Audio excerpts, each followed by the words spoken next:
సర్వ ప్రశంసలు సకల పొగడుతలు సర్వలోకాలకు సృష్టికర్త పరమ పవిత్రుడు పరిశుద్ధుడైనటువంటి అల్లాహ్కు మాత్రమే శోభిస్తాయి. దైవ ప్రవక్త ముహమ్మద్ రసూలుల్లాహ్ సల్లల్లాహు అలైహి వసల్లం వారిపై, గతించిన ప్రవక్తలందరిపై, ప్రవక్త సల్లల్లాహు అలైహి వసల్లం వారి కుటుంబీకులపై, ప్రవక్త సల్లల్లాహు అలైహి వసల్లం వారి ఉమ్మతులో సమస్త విశ్వాసులందరిపై అల్లాహ్ యొక్క శాంతి శుభాలు ఎల్లవేళలా కురియుగాక. ఆమీన్. సోదరులారా, నేటి జుమ్మా ప్రసంగం, ప్రజలారా అప్పు గురించి తెలుసుకోండి. ఇస్లాం ధర్మం ఇచ్చుపుచ్చుకునే వ్యవహారాలలో ఎలాంటి కట్టుబాట్లు పెట్టింది, అప్పు వ్యవహారాలలో ఇస్లాం ధర్మం ఏమి నియమాలు పెట్టింది అనే విషయాలు ప్రజలలో ప్రతి ఒక్క వ్యక్తి తప్పనిసరిగా తెలుసుకోవాలి. మీరు మొన్ననే చూశారు, చిత్తూరు జిల్లా పొంగనూరులో అప్పుల కారణంగా 2 ముస్లిం కుటుంబాలు ఒక చిన్న పాపను హత్య చేసి చెరువులో పడేసి చంపేశారు. అప్పు వ్యవహారం సోదరులారా, అల్లాహ్ సుబ్హానహు తఆలా మనకు ధర్మాన్ని నేర్పుతున్నాడు. ఎలా జీవనం గడపాలో, ఏది హలాలో ఏది హరామో, మంచి ఏంటో చెడు ఏంటో ప్రతి పద్ధతిని అల్లాహ్ మనకు నేర్పాడు. కావున ప్రతి ముస్లిం అల్లాహ్ నేర్పిన పద్ధతిలో, దారిలో, విధానంలో నడిచినట్లయితే ఏ ముస్లిం నష్టపోడు. అల్లాహ్ చెప్పిన మాటల పెడచెవును పెట్టి తన ఇష్టానుసారం మసలుకునే వ్యక్తిని ముమ్మాటికి నష్టపోతాడు. సోదరులారా, అప్పు గురించి ఇస్లాం ధర్మం ఏం చెబుతుందో మనం తెలుసుకోవాలి. అప్పు అనేది అవసరమే, కానీ హద్దులు దాటితే మాత్రము ప్రాణాలకే ముప్పు. అప్పు అనేది తీసుకునేటప్పుడు, అవసరం తీర్చుకునేటప్పుడు బాగానే ఉంటుంది, తీర్చేటప్పుడే తలభారం అవుతుంది. అప్పు అనేది అవసరాన్ని పుట్టిస్తుంది, అప్పు అనేది అబద్ధాన్ని కూడా ఆడిస్తుంది. అప్పు అనేది మనశ్శాంతి లేకుండా చేస్తుంది, అప్పు అనేది నలుగురులో నిన్ను నవ్వుల పాలు చేస్తుంది. అప్పు అనేది నీ కుటుంబాన్ని రోడ్డుకి ఈడుస్తుంది, చివరికి అప్పు నీ ప్రాణాలే తీస్తుంది. అందుకే అప్పు అనే తప్పు చేయకండి, అప్పు అనే ముప్పు జోలికి వెళ్ళకండి. ఈ అప్పు అనేది స్నేహాన్ని చెడగొడుతుంది, ఈ అప్పు అనేది రక్త సంబంధాలనే విచ్ఛిన్నం చేస్తుంది, ఈ అప్పు అనేది కటకటాల వెనక్కి పంపిస్తుంది.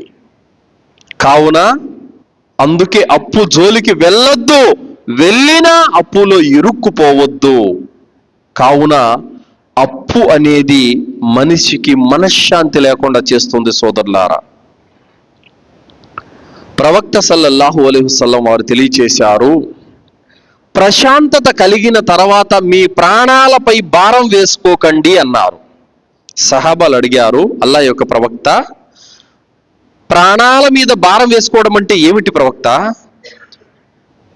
ప్రాణాల మీద భారం వేసుకోవడం అంటే ఏమిటంటే, మీరు ప్రశాంతంగా ఉన్న తర్వాత అప్పు చేసి మీ ప్రాణాల మీద భారాన్ని వేసుకుంటున్నారు, కావున అనవసరంగా అప్పు చేయగాకండి అన్నటువంటి అర్థం ఇందులో వస్తుంది. మువత్తా ఇమాం మాలిక్ 2770లో ఉమర్ బిన్ ఖత్తాబ్ రదియల్లాహు అన్హు వారు తెలియజేశారు, అప్పు విషయంలో జాగ్రత్త వహించండి. అప్పు అనేది ఆందోళనతో మొదలయ్యి యుద్ధంతో ముగుస్తుంది అని చెప్పారు. ఆందోళనతో ఎలా మొదలవుతుందో తెలుసా? అప్పు అవసరాన్ని పుట్టిస్తుంది. అప్పు చేస్తే మళ్ళీ నేను తీర్చుకోగలనా, సమయానికి ఇవ్వగలనా, ఒకవేళ అప్పు చేయకపోతే నా అవసరం తీరేది ఎలాగా, నా కష్టం తొలగిపోయేది ఎలాగా అని భయంతో, ఉక్కిరి బిక్కిరితో, ఆందోళనతో అప్పు చేస్తాడు. అప్పు చేసిన తరువాత ఇక తనకి దినదినం గండంగా మారిపోతుంది. ఇచ్చిన గడువు ముగిస్తుంది, చేతిలో డబ్బు ఉండదు, మాట పోతుంది. అప్పు ఇచ్చిన వాడు ఎక్కడ కనబడతాడో, ఎక్కడ నిలదీస్తాడో అన్నటువంటి గుబులు గుండెల్లో పడుతుంది. కనబడకుండా తప్పించుకుంటాడు, ఫోన్లు స్విచ్ ఆఫ్ చేస్తాడు, ఇంట్లో ఉన్నా కూడా లేనని అబద్ధం చెబుతాడు, అలాగే రేపిస్తానంటాడు, ఎల్లుండి ఇస్తానంటాడు, ఇద్దు అంటాడు, అద్దు అంటాడు. అలాగే అప్పు ఇచ్చిన వాడు బజార్లో కనబడితే గనక గట్టిగా అరిచి పరువు తీసే విధంగా మాట్లాడుతాడు. దానితో ఆ వ్యక్తి మానసికంగా కృంగిపోతాడు. అలాగే 10 మందిలో అతని గౌరవము, పేరు అన్ని మంట కలిసిపోతాయి. అతను ఏం చేస్తాడంటే సోదరులారా, గౌరవము, పరువు పోయిన తర్వాత ఏదో ఒకటి అమ్మి అయినా సరే, తల తాకట్టు పెట్టైనా సరే నేను అప్పు తీర్చాలి అన్నటువంటి సంకల్పంతో భార్యకున్న బంగారం అమ్మేస్తాడు, భూమి అమ్మేస్తాడు, ఇల్లు అమ్మేస్తాడు. ఈ విధంగా ఒక యుద్ధమే జరుగుతుంది సోదరులారా. ఈ విధంగా అప్పులు తీర్చుకోలేక ఆత్మహత్యలు చేసుకున్న వాళ్ళు కూడా ఎందరో ఉన్నారు సోదరులారా. భూముల కోసం అప్పులు చేసి ఆత్మహత్య చేసుకున్న వాళ్ళు లేరా? వ్యాపారాల కోసం అప్పులు చేసి తీర్చలేక ఆత్మహత్యలు చేసుకున్న వాళ్ళు లేరా? బిడ్డకు చదువుపిచ్చి 10 లక్షలు 15 లక్షలు చదివిపిచ్చి ఉద్యోగం రాకపోతే ఆత్మహత్యలు చేసుకున్న వాళ్ళు లేరా? అందుకే ఇస్లాం ధర్మం చెబుతుంది, అవసరం మేరకు మాత్రమే అప్పు చేయండి, అత్యధికమైన అవసరం మీకుంటేనే అప్పు చేయండి, కావాలని అప్పు చేయకండి అని చెప్పడం జరిగింది. అలాగని అప్పే చెయ్యొద్దు అని చెప్పట్లేదు. అప్పు అనేది అవసరం కొద్దీ చెయ్యాలి. అందుకోసమే మనలోని ధనవంతులు ఎవరైతే ఉన్నారో, డబ్బున్న వాళ్ళు ఎవరైతే ఉన్నారో, పేదల కోసము అల్లా నుండి ప్రతిఫలాన్ని ఆశించి డబ్బు అప్పుగా ఇస్తూ ఉండాలి. వడ్డీ కాదండి, వడ్డీ కాదు. అల్లా ప్రసన్నత కోసం అల్లా దగ్గర నుంచి పుణ్యఫలాన్ని ఆశించి అవసరార్థులకు అప్పుడప్పుడు అప్పు ఇస్తూ ఉండాలి. ఒకవేళ అప్పు ఇవ్వలేదనుకో పేదలు వడ్డీకి పాల్పడతారు. అది ఘోరమైనటువంటి పాపం. కావున మనలోని పుణ్యాత్ములు, సజ్జనులు, ఉత్తములు, ధనవంతులు ఎవరైతే ఉంటారో నిరుపేదలకు, పేద సాధలకు, అవసరార్థులకు డబ్బు ఇవ్వాలి. అయ్యా నా బిడ్డకు ఆరోగ్యం బాగలేదు, తిరుపతికి తీసుకెళ్లాలి, 10,000 డబ్బు అంటే వడ్డీ ఎంత ఇస్తావు అనకూడదు. అల్లా కోసం ఇవ్వు. అల్హమ్దులిల్లా, అతను స్తోమత ఉన్నప్పుడు నీకు తిరిగిస్తాడు. నాకేంటి లాభం అలా ఇస్తే? అల్లా దగ్గర దాని ప్రతిఫలం ఉంది, అల్లా దగ్గర దాని పుణ్యం ఉంది. పుణ్యాలు ఊరికే రావు సోదరులారా. పుణ్యాలు అనేవి ఊరికే రావు, ఏదో ఒక త్యాగం చేస్తేనే పుణ్యాలు వస్తాయి. కావున సోదరులారా, ఒకవేళ అప్పు గనక ఇవ్వకపోతే పేదల యొక్క పరిస్థితి చాలా దారుణంగా తయారవుతుంది. వారి జీవనమే గగనమైపోతుంది సోదరులారా. అందుకోసం అప్పు అనేది ఇవ్వాలి. ఇందులో మొదటి విషయం ఏమిటంటే అప్పు తీసుకునే విధానం. ఖురాన్లో 114 అధ్యాయాల్లో సూరే అల్ బకరా పెద్ద అధ్యాయం, పెద్ద సూర. ఆ పెద్ద సూరాలో అతి పెద్ద ఆయతు 282వ ఆయతు. ఖురాన్లోనే మొత్తం 114 సూరాలలో ఉన్న అన్ని ఆయతుల కల్లా అతిపెద్ద ఆయతు అప్పు గురించే ఉంది. అప్పు గురించే ఉంది.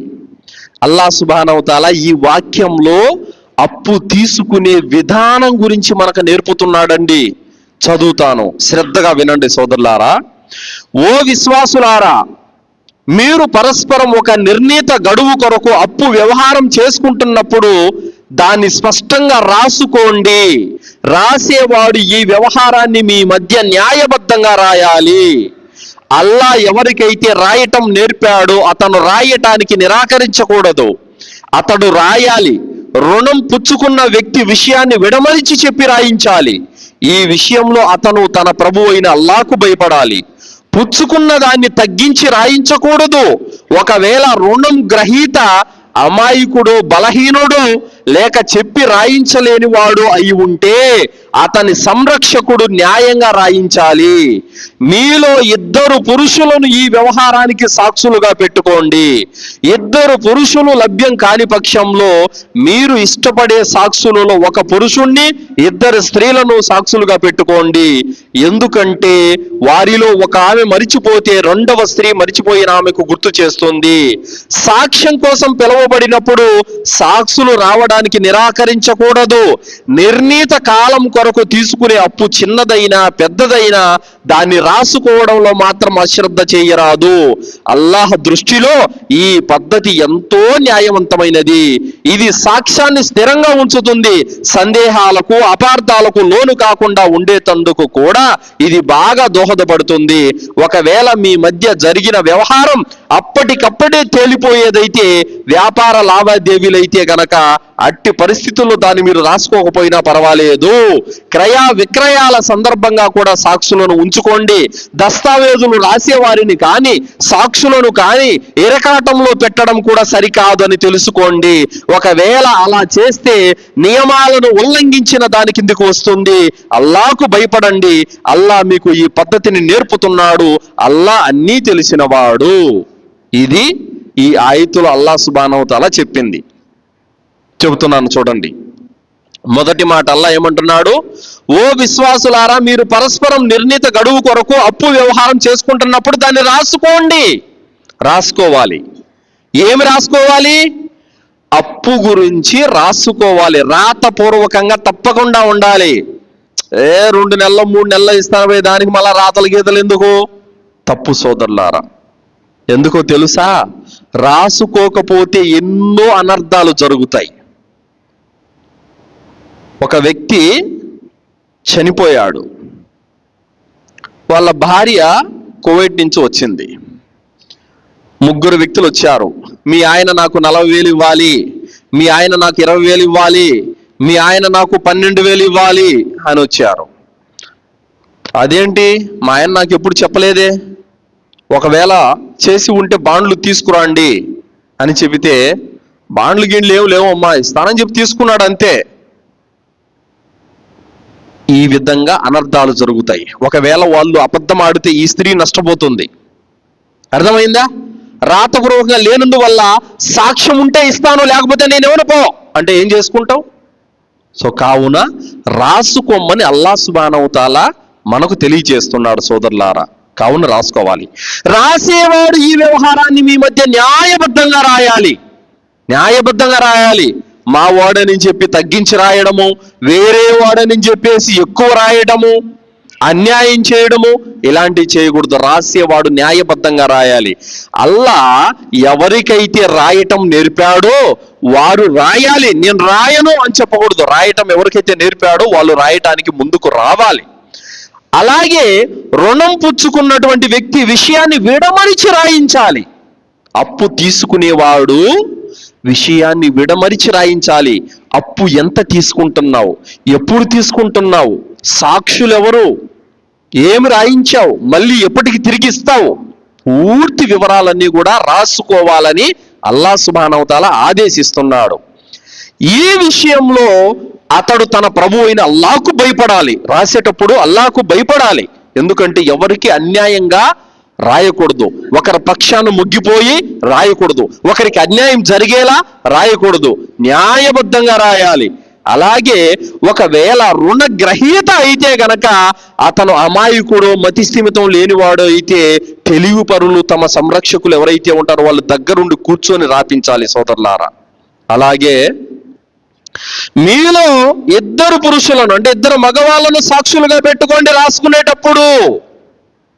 తర్వాత అల్లాహ్ ఏమంటున్నాడు? ఒకవేళ 2 పురుషులు లభించని పక్షంలో 1 పురుషుణ్ణి 2 స్త్రీలను.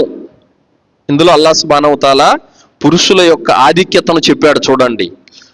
2 స్త్రీలతో సమానం 1 పురుషుడు, 1 మగవాడు 2 ఆడవాళ్ళతో సమానం. స్త్రీలు ఒకవేళ 1 ఆమె మర్చిపోతే 2 ఆమె గుర్తు చేస్తుంది. కావున 2 సాక్షులను పెట్టుకోండి. 1 పురుషుడు 2 స్త్రీలను పెట్టుకోండి. తర్వాత ఎందుకంటే వారిలో 1 ఆమె మర్చిపోతే 2వ స్త్రీ మర్చిపోయిన ఆమెకు గుర్తు చేస్తుంది. తర్వాత సాక్ష్యం కోసం పిలువబడినప్పుడు ఎవరైనా మీకు సాక్ష్యం సంతకం పెట్టండి అని అంటే కనుక మేం పెట్టమబ్బా అని చెప్పకూడదు. పెట్టాలి. పెట్టకపోతే అప్పు ఇచ్చేవాడు అప్పు ఇవ్వడు. అతని అవసరం కోసము, ఇబ్బంది కోసం అప్పు తీసుకుంటున్నాడు. మీరు సహకరించాలి. సాక్ష్యం సంతకం పెట్టడానికి వెళ్ళాలి. నేను పెట్టను అని చెప్పకూడదు. అల్లాహ్ అదే అంటున్నాడు. సాక్ష్యానికి పిలిస్తే గనక మేము రామని చెప్పకండి, వచ్చి సాక్ష్యం సంతకం పెట్టండి అని అల్లాహ్ తాలా ఆదేశిస్తున్నాడు. తర్వాత నిర్ణీత కాలం కొరకు తీసుకునే అప్పు చిన్నదైనా పెద్దదైనా దాన్ని రాసుకోవడంలో మాత్రం అశ్రద్ధ వహించరాదు అని అల్లా అన్నాడు. అది చిన్న అమౌంట్ అయినా పెద్ద అమౌంట్ అయినా రాసుకునే విషయంలో మాత్రం మీరు తాత్సర్యం చేయకండి, రాసుకోండి అని అల్లా చెప్తున్నాడు. ఎందుకు ఈ మాట చెప్తున్నాడు చూడండి సోదరులారా. ఇప్పుడు ఫర్ ఎగ్జాంపుల్ మీరు ఈరోజు 50,000 డబ్బులు ఇచ్చారు వేరే వాళ్ళకి, ఏమో రేపు ఏ యాక్సిడెంట్లోనే ఏ హార్ట్ అటాక్తో చనిపోతాడు, ఆ డబ్బులు అబ్బా మనకి ఇచ్చినోడు చచ్చిపోయినాడులే ఇంకెవరు అడిగేవాళ్ళు లేరని చెప్పేసి ఒకవేళ ఇవ్వవలసిన వాడి ఎగ్గొడితే ఇచ్చిన వాడి భార్య బిడ్డలకు అన్యాయం జరుగుతుందా లేదా? జరుగుతుంది. అన్యాయంగా 50,000 పోగొట్టుకున్న వారు అవుతారా లేదా? అందుకే అల్లాహ్ సుబ్హానహు తఆలా అంటున్నాడు, డబ్బు చిన్నదైనా పెద్దదైనా రాసుకునే విషయంలో మాత్రం మీరు నిర్లక్ష్యం చేయకండి, రాసుకోండి అని అల్లాహ్ తాలా ఆదేశిస్తున్నాడు. అలాగే అల్లాహ్ దృష్టిలో ఈ పద్ధతి న్యాయవంతమైనది. ఈ రాసుకోవడం అనేది, సాక్షులను పెట్టుకోవడం అనేది, ఇదంతా కూడా అల్లాహ్ దృష్టిలో న్యాయవంతమైనది. ఇది సాక్ష్యాన్ని స్థిరంగా ఉంచుతుంది. అంటే మనుషులు చచ్చిపోయినా కూడా రాతలు మారవు సోదరులారా. కావున ఒకవేళ మనుషులు ఎవరు చనిపోయినప్పుడు కూడా బాండు పేపర్లు తీసుకురా అంటానంటే న్యాయం బట్టబయలవుతుంది అప్పుడు. కావున అప్పుడు ఎవరికి అన్యాయం జరగదు. అందుకోసమే సాక్ష్యాన్ని స్థిరంగా ఉంచుతుందని అల్లాహ్ తాలా తెలియజేస్తున్నాడు. అలాగే సందేహాలకు అపార్థాలకు లోను కాకుండా ఉండేటందుకు ఇది మీకు ఉపయోగపడుతుంది అని అల్లాహ్ అంటున్నాడు. అనుమానాలు సందేహాలకు తావు లేకుండా ఇది మీకు ఉపయోగపడుతుంది ఈ పద్ధతి అని అల్లాహ్ సుబ్హానహు తఆలా తెలియజేస్తున్నాడు. అలాగే ఒకవేళ మీ మధ్య అప్పటికప్పుడు తేలిపోయే వ్యవహారం అయితే అది వేరే విషయం. అయ్యా నేను సాయంత్రం కల్లా ఇస్తాను, రేపు పొద్దున కల్లా ఇస్తాను, మధ్యాహ్నం కల్లా ఇస్తాను అయితే రాసుకోవాల్సిన అవసరం లేదు. కానీ ఒక నిర్ణీత కాలం కొరకు, ఒక వారము, ఒక నెల, ఒక సంవత్సరము, 2 ఏళ్ళు, ఈ విధమైనటువంటి వ్యవహారానికి మాత్రం ఖచ్చితంగా రాసుకోవాల్సిందే. మధ్యాహ్నానికి ఇస్తా, సాయంత్రానికి ఇస్తా అనే వ్యవహారాలకైతే, అప్పటికప్పటికే తేలిపోయే వ్యవహారాలు అయితే అది వేరే విషయం. ఒక నిర్ణీత కాలం, ఒక గడువు కోసం అయితే ఖచ్చితంగా రాసుకోమని అల్లాహ్ సుబ్హానహు తఆలా ఆదేశిస్తున్నాడు. క్రయ విక్రయాల సందర్భంలో కూడా సాక్షులను ఉంచుకోండి. మీరు ఏదైనా అమ్మేటప్పుడు కానీ కొనేటప్పుడు కూడా, ఏదైనా వ్యాపార లావాదేవీలు చేసుకునేటప్పుడు కూడా మీరు సాక్షులను దగ్గర పెట్టుకోండి అని చెప్పారు సోదరులారా. ఎందుకంటే అల్లాహు అక్బర్ కబీరా, ఎవడైనా ఒక వ్యక్తి ఫర్ ఎగ్జాంపుల్ ఇప్పుడు ఒక వ్యక్తి ఒక గేదెని అమ్మాడు అనుకోండి, అమ్మేటప్పుడు ఎవరు సాక్షులు లేరు, ఇద్దరే ఉన్నారు. ఆ కొన్నటువంటి వాడు మళ్ళీ ఆ జంతువుని తీసుకొని వచ్చి ఇది నాకొద్దు, నీకు 30,000 ఇచ్చి కొన్నాను, నాది నాకేనంటే, అరే నువ్వు 20,000 కదా ఇచ్చింది అంటే, లేదు 30 ఇచ్చానని బుకాయిస్తాడు. అదే సాక్షులుంటే వాడు మాట మార్చడానికి తావు లేదు అక్కడ. అందుకు అల్లాహ్ తాలా అంటున్నాడు, క్రయ విక్రయాలు జరిగేటప్పుడు కూడా మీరు సాక్షులను పెట్టుకోండి. కావున సోదరులారా, అల్లాహ్ సుబ్హానహు తఆలా ఈ ఆదేశాలు మన మేలు కొరకు తెలియజేస్తున్నాడు. ఒకవేళ మీరు గనక తర్వాత అల్లాహ్ ఏమంటున్నాడు, దస్తావేజును రాసేటప్పుడు రాసేవారిని కానీ సాక్షులను కానీ ఇరకాటంలో పెట్టరాదని అల్లాహ్ అంటున్నాడు. ఏమంటాడు, నిన్ను నమ్మి నేను వాడికి ఇస్తాను డబ్బులు, వాడు గనక ఇవ్వలేదో నువ్వే కట్టాలి నాకు అని సాక్షిని బెదిరించడము, రాసేవాడికి చెప్పడము, ఇది ఇరకాటంలో పెట్టడం తప్పు అని అల్లాహ్ అంటున్నాడు.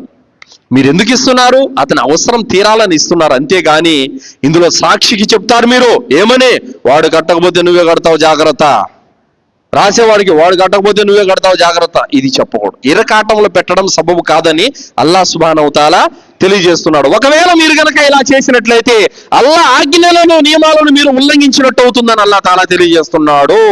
కావున ఈ అప్పు వ్యవహారాల్లో మీరు అల్లాహ్కు భయపడండి. అల్లాహ్ మీకు ఈ పద్ధతిని నేర్పుతున్నాడు. అల్లాహ్ అన్నీ తెలిసినవాడు. ఇది ఆయత యొక్క పూర్తి అర్థం. సోదరులారా, నేను ఇస్లాం ధర్మం తెలుసుకుంటున్నటువంటి కొత్తలో ఖురాన్ గ్రంథంలో ఈ ఆయతు చదివిన తర్వాత నాకు అల్లాహ్ గొప్పతనం తెలిసింది. సోదరులారా, చాలా మంది మూర్ఖులు అంటూ ఉంటారు, ఖురాన్ మనిషి రాసింది అంటా ఉంటారు. మనిషి ఇన్ని విషయాలు చెప్పగలడా? అప్పు తీసుకునే పద్ధతి, ఇచ్చే పద్ధతి, సాక్షులను పెట్టుకునే పద్ధతి, రాసే పద్ధతి, సాక్షుల్ని ఇరికించకూడదనేటువంటి పద్ధతి, మరియు సాక్షులు రాకుండా నిరాకరించకూడదనేటువంటి పద్ధతి, అల్లాహ్కు భయపడాలి ఈ అప్పు విషయంలోనే పద్ధతి, ఇన్ని పద్ధతులు, ఇన్ని వ్యవహారాలు మనిషికి తెలుసా? అది 1400 సంవత్సరాల క్రితం ఎలాంటి టెక్నాలజీ జ్ఞానం లేనటువంటి ఆ రోజుల్లో ఒక మనిషికి ఇదంతా సాధ్యమా? ముమ్మాటికి ఇది సర్వలోకాల సృష్టికర్త అయిన అల్లా తరపు నుండి వచ్చినటువంటి గ్రంథం అనడంలో ఏ మాత్రం సందేహం లేదు సోదరులారా. ఇన్ని విషయాలు చెప్పటము నేర్పటం అనేది ఏ మానవుడికి సాధ్యం కాదు, ఇది ఒక అల్లాహకు తప్ప. అల్లాహు అక్బర్ కబీరా. కావున అల్లాహ్ సుబ్హానహు వ తఆలా ఆయన నిజమైన సృష్టికర్త దేవుడు కాబట్టి ఒక అప్పు విషయంలో ఎన్ని విషయాలు ఎంత పకడ్బందీగా ఎంత పటిష్టంగా ఏ విధంగా ఒక పద్ధతిని నేర్చుకోమని అల్లాహ్ సుబ్హానహు వ తఆలా తెలియజేస్తున్నాడో చూడండి సోదరులారా. ఎవరికే కానీ రవ్వంత అన్యాయం కూడా జరగకూడదు అన్నటువంటి ఉద్దేశంతో అల్లాహ్ సుబ్హానహు వ తఆలా సత్యాన్ని బోధిస్తున్నాడు. ఈ విషయాన్ని మనము గుర్తుపెట్టుకోవాలి. కాబట్టి అప్పు తీసుకునే పద్ధతి ఏమిటంటే రాసుకోవాలి, సాక్షులను పెట్టుకోవాలి. ఆ సాక్షులు ఇరకాటంలో పెట్టకూడదు, రాసేవాడిని ఇరకాటంలో పెట్టకూడదు. చిన్నదైనా పెద్దదైనా ఆ డబ్బు కొలిచి ఖచ్చితంగా రాసుకోవాలి. ఈ విషయంలో అల్లాహకు భయపడాలి. అనేక విషయాలు అల్లాహ్ సుబ్హానహు వ తఆలా ఇందులో చెప్పాడు. ఇక తర్వాత విషయం, అప్పు ఇచ్చిన తర్వాత ఓర్పు సహనం కలిగి ఉండాలి సోదరులారా. మరియు అప్పు తీసుకున్న వ్యక్తి తీర్చలేని పక్షంలో తగినటువంటి గడువు అతనికి ఇవ్వాలి.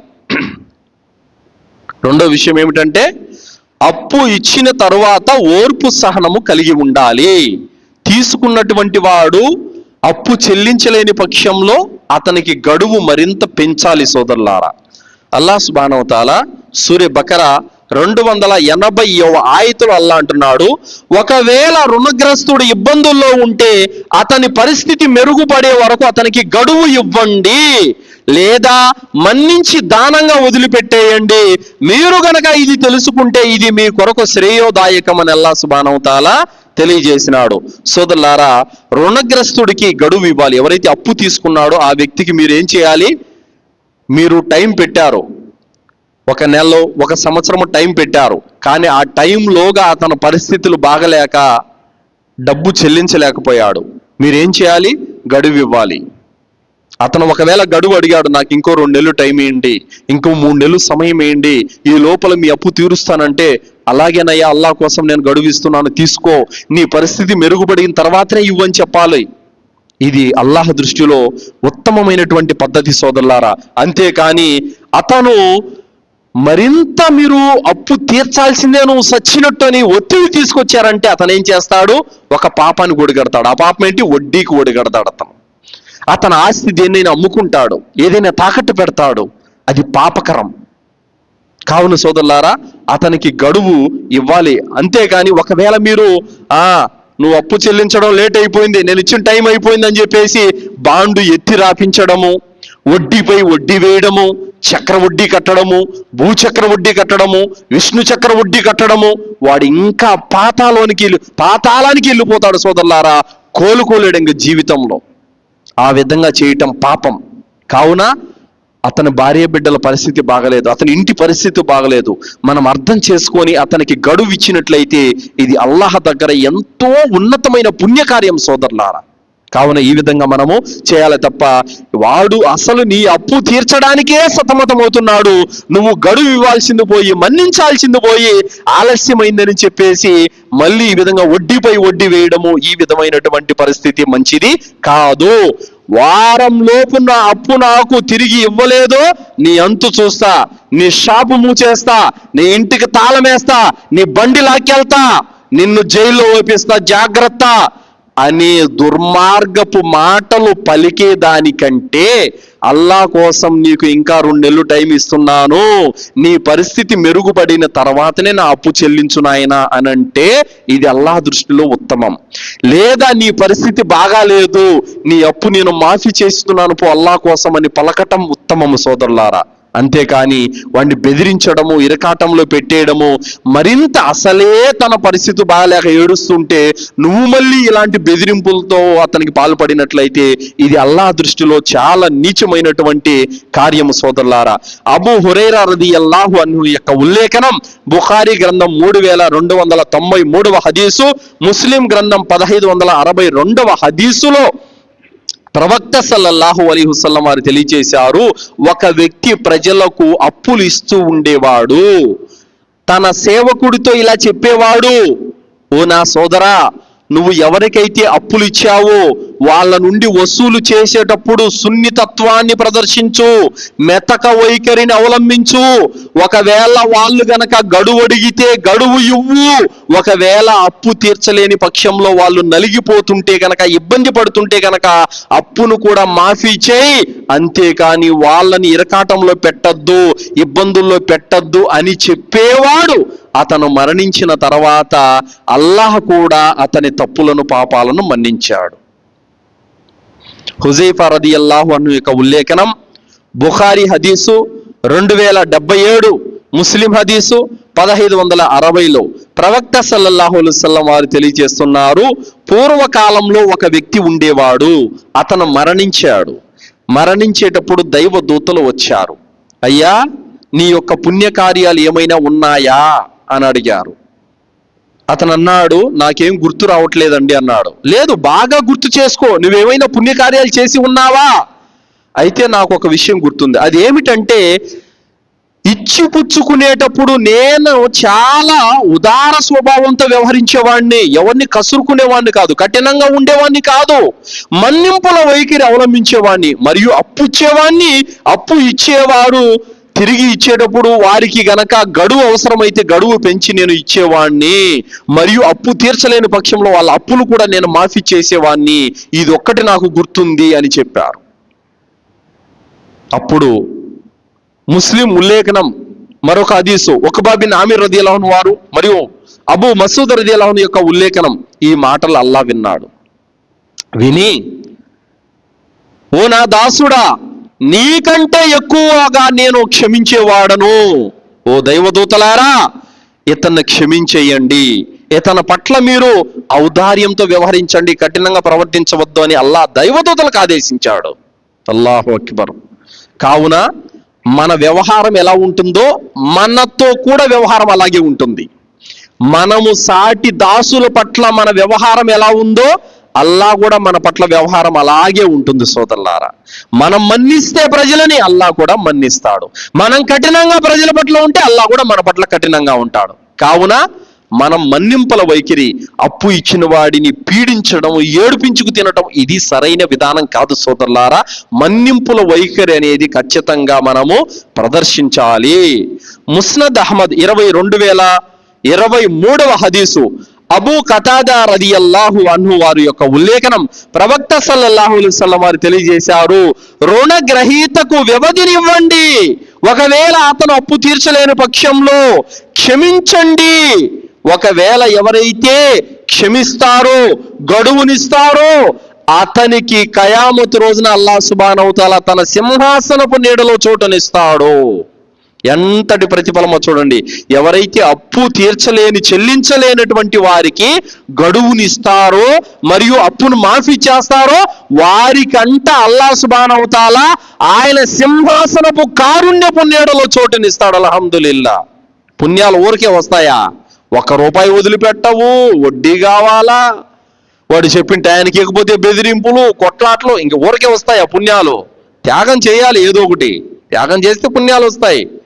కావున సోదరులారా, ఓర్పు సహనంతో మెలగాలని ఇస్లాం ధర్మము చెబుతుంది. అప్పుచ్చిన తర్వాత వాడు పెట్టిన సమయానికి ఇవ్వలేకపోవచ్చు, పరిస్థితిని అర్థం చేసుకొని క్షమించాలి. పరిస్థితిని అర్థం చేసుకొని, సరేనైనా నీ పరిస్థితి మెరుగుపడిన తర్వాతనే ఇవ్వు అని చెప్పేసి ఉత్తమమైన విధానాన్ని అవలంబించాలి. ఈ ప్రేమను, ఈ విధానాన్ని, ఈ ఔదార్యాన్ని ఇస్లాం ధర్మం మనకు నేర్పుతుంది సోదరులారా.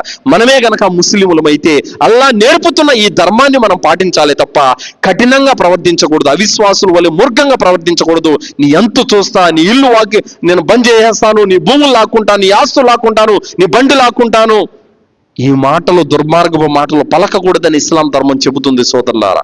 కావున క్షమించడం అనేది చాలా ఉత్తమమైనటువంటి విషయం సోదరులారా. చాలా మంది మూర్ఖంగా ప్రవర్తిస్తూ ఉంటారు. 10 మందిలో కనపడితే 10 మందిలో అతను పరువు ఏమవుతుందని కూడా ఆలోచించకూడదు. నా అప్పు ఎప్పుడు ఇస్తావురా నువ్వు, నీ అంతు చూస్తా, నీ సంగతి తెలుస్తా, ఈ మాటలు పలకడంతో అతని గౌరవాన్ని బట్టలు ఇప్పి రోడ్లు పెట్టినట్టే సోదరులారా. ఇది తప్పు, ఇది పాపం, అల్లాహ్ ఇష్టపడాడు దీన్ని. కావున గడువు ఇవ్వాలి. అప్పు అడిగే విధానం కూడా ఎలాగండి సోదరులారా, ఒంటరిగా అడగాలి తప్ప అతని మనసు నొప్పించకుండా, అతని గౌరవం దెబ్బతినకుండా ఖచ్చితంగా మనం వ్యవహరించాలి. అనొచ్చు, ఒకవేళ అప్పు తీసుకున్నాడు, ఫోన్లు ఎత్తట్లేదు, అతను పలకట్లేదు అని అంటే, అలాంటి సమయంలో మీరైతే కఠినంగా వ్యవహరించే అనుమతి మీకుంది. ప్రవక్త సల్లల్లాహు అలైహి వసల్లం వారికి ఒక వ్యక్తి అప్పు ఇచ్చాడు. ముహమ్మద్ సల్లల్లాహు అలైహి వసల్లం వారిని బండ బూతులు తిడుతున్నాడు ఆ వ్యక్తి. సహాబాలు ప్రవక్త గారు అనుమతిస్తే వాడి తల లేపేద్దాం అన్నటువంటి యొక్క ఆవేశంతో ఉన్నారు. కానీ ప్రవక్త ముహమ్మద్ సల్లల్లాహు అలైహి వసల్లం అన్నారు, అతని అప్పు ఇచ్చాడు, గడువు అయిపోయింది, నేను తీర్చలేకపోతున్నాను, అతను తిట్టడానికి అర్హుడే, నేను పడటానికి కూడా అర్హుడినే, తిట్టనివ్వండి. అల్లాహు అక్బర్ కబీరా. మీరు ఏదన్నా అతనికి ఇవ్వాలనుకుంటే అప్పు చెల్లించి మళ్ళీ మాట్లాడండి అన్నారు. కావున మీకు ఆ హక్కు ఉంది, కానీ మన్నింపుల వైఖరి అవలంబిస్తే ఇది చాలా గొప్ప పని అల్లాహ్ దృష్టిలో. కావున సోదరులారా, మీరు బలవంతంగా అయినా అతని నుండి రాబట్టుకునే అనుమతి మీకు ఉన్నప్పటికీ మన్నింపుల వైఖరి అనేది ఉత్తమమైనటువంటి విషయం సోదరులారా. అయితే ఈ గడువు ఇవ్వడం వల్ల, ఈ మన్నించడం వల్ల మాకేంటి లాభము? ప్రవక్త ముహమ్మద్ రసూలుల్లాహ్ సల్లల్లాహు అలైహి వసల్లం వారు తెలియజేశారు, ఎవరైతే ఒక వ్యక్తికి అప్పు ఇచ్చిన తర్వాత ఓర్పు సహనంతో అతనికి గడువు ఇస్తాడో, ఆ గడువు అంత సమయం కూడా అతనికి అల్లాహ్ మార్గంలో దానం చేసినంత పుణ్యం వస్తానే ఉంటుంది. నాకేంటి వానికి 2 నెలలు టైం ఇచ్చా, నాకేంటి లాభం అంటే పుణ్యం వస్తుందయ్యా, పుణ్యం వస్తూ ఉంటుంది. నువ్వు దానం చేసినంత పుణ్యం వస్తానే ఉంటుంది. మరియు పరలోకంలో అల్లాహ్ దగ్గర ఎనలేని పుణ్యాలు మరియు అల్లాహ్ దగ్గర మన్నింపులు మీకు దొరుకుతాయి. అల్హమ్దులిల్లాహ్, ఇంకేం కావాలి?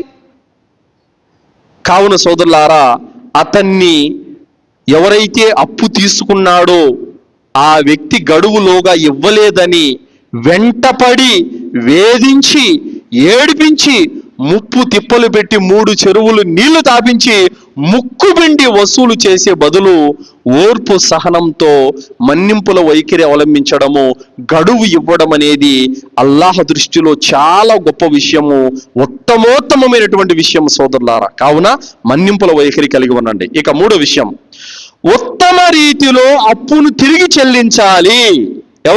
ఎవరైతే తీసుకున్నారో ఆ తీసుకున్నటువంటి వాళ్ళు ఉత్తమ రీతిలో అప్పును తిరిగి చెల్లించాలి. తీసుకునేటప్పుడు ఉత్తమును వలె ప్రవర్తించి రాసుకున్న గడువు వచ్చేసరికి తప్పించుకొని తిరగడం చేస్తూ ఉంటారు.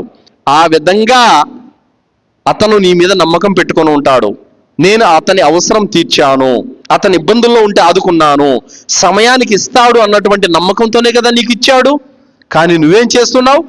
ఆ విధంగా ఆ పెట్టుకున్న గడువుకు నువ్వు తీర్చకపోగా నీ మీద నమ్మకం కోల్పోతుంది, గౌరవం పోతుంది. తర్వాత రెండోసారి నీకు ఏదన్నా ఇబ్బంది వస్తే ఎవరు అప్పు ఇవ్వడానికి ముందుకు రారు. ఆ విధంగా నీ గౌరవాన్ని నువ్వే నాశనం పాలు చేసుకున్నట్లుగా అవుతుంది.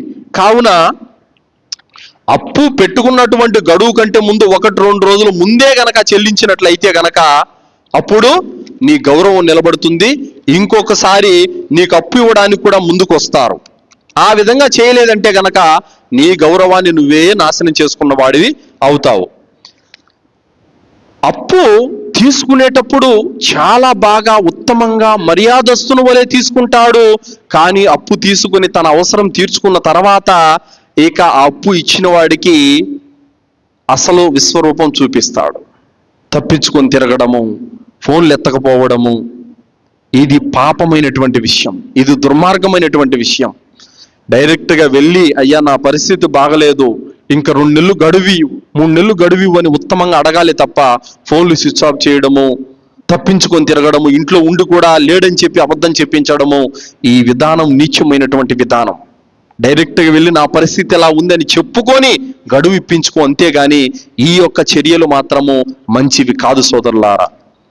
ఒకవేళ అప్పు ఇచ్చినటువంటి వ్యక్తి, అరే నా అప్పు ఎప్పుడు ఇస్తావు అని అడిగాడంటే, అప్పు ఇచ్చినటువంటి వ్యక్తి, అయ్యా నా అప్పు ఎప్పుడు తిరిగి ఇస్తావని అంటే, ఇస్తానులేవయ్యా, ఏం ఊరోజులు పారిపోతామా అన్నటువంటి సమాధానం ఇస్తాడు. అయ్యా నువ్వు ఊరు వదిలిపోతావనో అప్పు ఎగ్గొడతావనో అతను అడగడం లేదు, అతనికి అవసరం పడింది కాబట్టి అతని డబ్బు అతని తిరిగి ఇమ్మని అడుగుతున్నాడు. నీకు అవసరం వచ్చినప్పుడు చేయి చాపి అడిగావా లేదా? నీ అవసరం తీర్చాడా లేదా? నువ్వు ఇబ్బందుల్లో ఉంటే నీ సమస్యను అర్థం చేసుకున్న డబ్బు ఇచ్చాడా లేదా? మరి అతని డబ్బు అతనికి తిరిగి ఉత్తమంగా ఇవ్వాల్సిన బాధ్యత నీ మీద ఉంది. అంతే తప్ప ఇస్తానులేవా నేను ఊరు వదిలి వెళ్ళిపోతానా ఇలాంటి మాటలు చెప్పడము సరికాదు సోదరులారా. అప్పు తీర్చేటప్పుడు కూడా మనం తీసుకునేటప్పుడు సమయానికి అడగగానే అప్పుచ్చాడు, అప్పుడు అతని పట్ల ఎలాంటి మంచి స్వభావం కలిగి ఉంటామో అంతకంటే ఉత్తమమైనటువంటి స్వభావంతో మనస్సుతో తిరిగి చెల్లించాలి. నీ అవసరాన్ని తీర్చాడు, నీ ఇబ్బందిని తొలగించాడు, కావున నువ్వేం చేయాలి? ఉత్తమమైన రీతిలో అతనికి అప్పు చెల్లించి కృతజ్ఞత తెలపాలి, థ్యాంక్స్ చెప్పాలి సోదరులారా. దైవ ప్రవక్త ముహమ్మద్ సల్లల్లాహు అలైహి వసల్లం వారు చెప్పారు, అప్పు తిరిగి ఇచ్చేటప్పుడు అతన్ని దీవించండి, అతని కోసం దువా చేయండి. బారకల్లాహు లక ఫి అహ్లిక వ మాలిక ఇన్నమా జజాఉస్ సలఫిల్ హమ్దుల్ ఉదా. ఈ దువా ముహమ్మద్ సల్లల్లాహు అలైహి వసల్లం వారు చెప్పేవారు. అంటే అతని మన అవసరాన్ని ఇబ్బందిని తొలగించాడు కాబట్టి అతను కృతజ్ఞత తెలపాలి సోదరులారా. కానీ ఇక్కడేమవుతుంది? గొడవలు, కొట్లాట్లు, సమస్యలు, ఇబ్బందులు, అతనితో తెగదింపులు. అప్పు తీర్చేటప్పుడు నానా యొక్క గొడవలన్నీ అయిపోయి సంబంధాలు తెంచుకునేంత వరకు వెళ్ళిపోతుంది. ఇది కాకూడదు. అప్పు తీర్చిన వాడికి కృతజ్ఞత చెప్పాలి, ఇంకొకసారి మనం అడగగానే అతను అప్పు ఇవ్వాలి. అలాంటి గౌరవం ఉంచుకోవాలి తప్ప పరువు పోగొట్టుకునేటువంటి పనులు ఇంకోసారికి వీడికి ఇవ్వకూడదురా అని చెప్పేటువంటి ఆలోచన రాకూడదు సోదరులారా. తర్వాత అప్పు తిరిగి చెల్లించకపోతే జరిగే నష్టాలు ఏమిటి సోదరులారా? పుణ్యం రీత్యా అందరికంటే అతి గొప్ప స్థాయి ఎవరిదో తెలుసా? షహీద్. అల్లా మార్గంలో కత్తిబట్టి కథన రంగంలో యుద్ధం చేస్తూ చేస్తూ అమర వీరుడైపోయినటువంటి యొక్క స్థాయి గొప్పది అందరికంటే. షహీద్ యొక్క స్థాయి అందరికంటే గొప్పది. పుణ్యం రీత్యా అతని స్థాయి చాలా పెద్దది.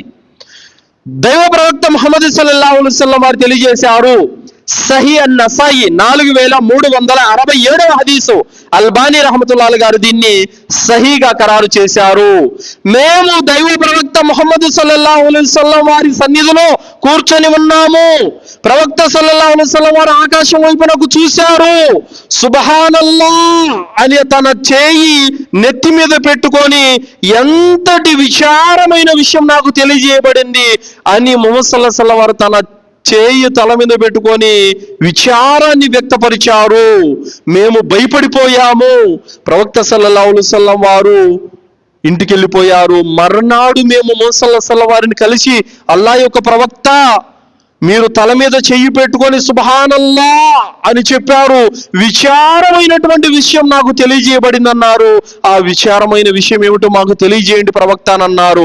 ప్రవక్త సల్లల్లాహు అలైహి వసల్లం వారు అన్నారు, నాకు తెలియజేయబడినటువంటి ఆ విచారమైనటువంటి విషయం ఏమిటంటే, ఒక వ్యక్తి అల్లా మార్గంలో యుద్ధం చేస్తూ చేస్తూ షహీద్ అయిపోయి అల్లా మళ్ళీ అతన్ని బతికించి, అతను మళ్ళీ అల్లా మార్గంలో యుద్ధం చేస్తూ షహీద్ అయిపోయి అల్లా అతన్ని మళ్ళీ బతికించి, మళ్ళీ అతను అల్లా మార్గంలో యుద్ధం చేస్తూ షహీద్ అయిపోయినా కూడా అతని మీద అప్పు ఉంటే అతను మన్నించబడడు. ఎంత బాధాకరమైన విషయం చూడండి సోదరులారా. షహీద్ అల్లా మార్గంలో పోరాడిన వ్యక్తి చనిపోయి వీర మరణం పొంది అల్లా మళ్ళా బతికించి మళ్ళా భూలోకానికి వచ్చి మళ్ళీ అతను యుద్ధం చేసి 3 సార్లు యుద్ధం చేసి మరణించినా కూడా అతను మన్నించబడడు అప్పు ఉంటే గనక. ఈరోజు ఊరికే అప్పు ఎగ్గొట్టేస్తా ఉంటాడు. ఎవరికి చెప్పుకుంటావు? చెప్పుకోపో, నేను ఇవ్వను, ఏం చేస్తావు చేసుకోపో. ఈ మాటలతో వాడైతే నిన్నేం చేయలేడు, కానీ ఏం చేసుకోలేగాడు చేసేవాడు ఒకడున్నాడు పైన. ఆయన చేయాల్సింది చేస్తాడు. ఆయన పట్టు నుండి, ఆయన శిక్ష నుండి తప్పించుకోవడం ఎవ్వడి తరం కాదు. ఈ బలం, బలగము, పేరు, పలుకుబడులు, అధికారాలన్నీ కూడా ఈ లోకంలో చెల్తాయేమో, ఆ దర్బారులో ఆయన సమక్షంలో ఇవన్నీ చెల్లవు. కావున సోదరులారా, ఉత్తమమైనటువంటి రీతిలో అప్పును చెల్లించాలి. సహీ ముస్లిం 1886వ హదీసు, అబ్దుల్లా బిన్ అమర్ రదియల్లాహు అన్హు యొక్క ఉల్లేఖనం. ప్రవక్త సల్లల్లాహు అలైహి వసల్లం వారు తెలియజేశారు, వీర మరణం పొందినటువంటి వారి పాపాలన్నీ కూడా మన్నించబడతాయి, ఒక్క అప్పు మాత్రం మన్నించబడదు. అల్లా మార్గంలో కత్తిబట్టి యుద్ధం చేసిన వాడు శత్రువుల చేతిలో చంపబడితే అతని దేహం నుండి కారిన మొదటి రక్తపు చుక్క భూమి మీద పడక ముందే అతని పాపాలన్నీ మాఫ్ అయిపోతాయి. ఒక అప్పు మాత్రం క్షమించబడదు, అప్పు అట్టే ఉంటుంది. కావున అప్పు తీర్చాలి ఖచ్చితంగా. వాళ్ళ కష్టాయిస్తాం, వాళ్ళ సంపాదన, వాళ్ళ చేతి కష్టం నువ్వు అప్పుగా తీసుకొని ఎగ్గొడితే అలాగా తప్పు అది. కావున అప్పు ఉత్తమమైనటువంటి రీతిలో చెల్లించాలి. సహీ బుఖారీ 2295వ హదీసు. దైవ ప్రవక్త ముహమ్మద్ రసూలుల్లాహ్ సల్లల్లాహు అలైహి వసల్లం వారి వద్దకి ఒక జనాజా వచ్చింది. ఆ జనాజా వచ్చినప్పుడు మౌసల్లల్లాహు అలైహి వసల్లం వారికి చెప్పారు, అల్లాహ్ యొక్క ప్రవక్త ఇతని జనాజా చదివించండి అని అంటే మౌసల్లల్లాహు అలైహి వసల్లం వారు అన్నారు, ఇతని మీద అప్పులు ఉన్నాయా అన్నారు. అప్పులు ఏం లేవు ప్రవక్త అంటే మౌసల్లల్లాహు అలైహి వసల్లం వారి జనాజా నమాజ్ చదివించారు.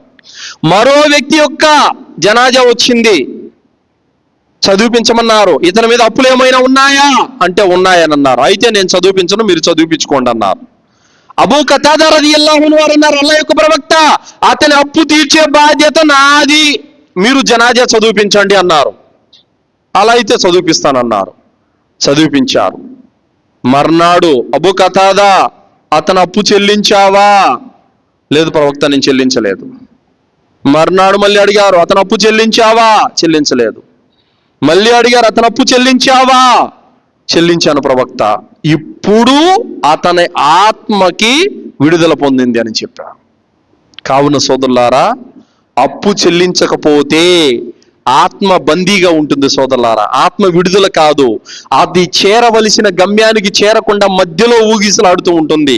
ఎప్పుడైతే అతని యొక్క కుమారులు, అతని వారసులు అప్పు చెల్లిస్తారో అప్పుడు అతని ఆత్మ విడుదలైపోతుంది సోదరులారా, లేదంటే బందీగా ఉంటుంది ఆత్మ. కావున అప్పు అనేది ఖచ్చితంగా చెల్లించాలి. సునన్ ఇబ్నె మాజా 2412వ హదీసు. అహంకారము, ద్రోహము, అప్పు లేని వాడు ప్రశాంతంగా స్వర్గంలో ప్రవేశిస్తాడు. అహంకారము, ద్రోహము, అప్పులు గనక ఉంటే అతను స్వర్గానికి వెళ్ళలేడు సోదరులారా. తిర్మిజీ 1078వ హదీసు. అబూ హురైరా రలియల్లాహు అన్హు వారు తెలియజేశారు, విశ్వాసి యొక్క ఆత్మ అతని అప్పు కారణంగా చేరవలసిన చోటికి చేరకుండా నిలిపివేయబడుతుంది, మధ్యలో ఎటు కాకుండా ఊగిసలాడుతూ ఉంటుంది. ఎప్పుడైతే అతని అప్పు చెల్లించబడుతుందో అప్పుడు అతని ఆత్మ విడుదలవుతుంది, చేరుకోవలసిన గమ్యానికి చేరుకుంటుంది అని ప్రవక్త సల్లల్లాహు అలైహి వసల్లం వారు తెలియజేశాడు సోదరులారా. బుఖారీ 2387వ హదీసు. ఒక వ్యక్తి అప్పు తీసుకునేటప్పుడు తిరిగి చెల్లించాలన్నటువంటి తపనతో, సంకల్పంతో, కాంక్షతో ఎవరైతే అప్పు తీసుకుంటారో, అప్పు తీర్చాలన్నటువంటి కాంక్ష, తపన ఉంటుందో అతని అప్పు తీర్చడంలో అల్లాహ్ సహాయం చేస్తాడు, మార్గాలను ఓపెన్ చేస్తాడు. ఎవరైతే అప్పు తిరిగి చెల్లించకూడదన్న దురుద్దేశంతో, దుష్ట సంకల్పంతో, అప్పు ఎగ్గొట్టాలన్న భావనతో తీసుకుంటారో అలాంటి వారిని అల్లాహ్ నాశనం చేస్తాడు అని హదీసులో చెప్పబడింది సోదరులారా. కావున అల్హమ్దులిల్లా ఇస్లాం ధర్మం ఇవన్నీ కూడా మనకు నేర్పుతుంది. ఈ విధానాలను మనం తప్పనిసరిగా పాటించాలి. ఇక 5వ విషయం, అప్పు తీరేందుకు చదవవలసినటువంటి దువాలు తెలుసుకుందాం. బుఖారీ 2379వ హదీసు, ముస్లిం 589వ హదీసు. ఆయిషా రలియల్లాహు అన్హా యొక్క ఉల్లేఖనం, ప్రవక్త సల్లల్లాహు అలైహి వసల్లం వారు నమాజులో ఈ దువాను ఎక్కువగా చదివేవాళ్ళు. అల్లాహుమ్మ ఇన్ని అఊదు బిక మినల్ మఅసామి వల్ మగ్రిమ్. ఓ అల్లాహ్, నేను పాపాల నుండి, అప్పుల బారి నుండి నీ శరణు వేడుకుంటున్నాను అని మౌసల్లల్లాహు అలైహి వసల్లం వారు వేడుకునేవాళ్ళు. కావున అప్పుల యొక్క ఊబి నుండి బయటికి రావడానికి కొన్ని దువాలు ఉన్నాయి. ఆ దువాలు నేర్చుకోవాలి, అల్లాహ్ను అడగాలి. అప్పుడు అల్లాహ్ సుబ్హానహు వ తఆలా నీ అప్పులు తీర్చే మార్గాన్ని ఏర్పాటు చేస్తాడు, నీ అప్పులు తీరిపోయేటటువంటి సౌలభ్యాన్ని అల్లాహ్ కలుగు చేస్తాడు. అలాగే తిర్మిజీ సహీ 3180వ హదీసు. అల్లాహుమ్మగ్ఫిరి బిహలాలిక అన్ హరామిక వాగ్నిని బిఫజ్లిక అమ్మన్ సివాక్. ఈ దువా కూడా మౌసల్లల్లాహు అలైహి వసల్లం వారు నేర్పారు. తర్వాత మజ్మాఉన్ జవాయిద్లో ఇలా ఉంది.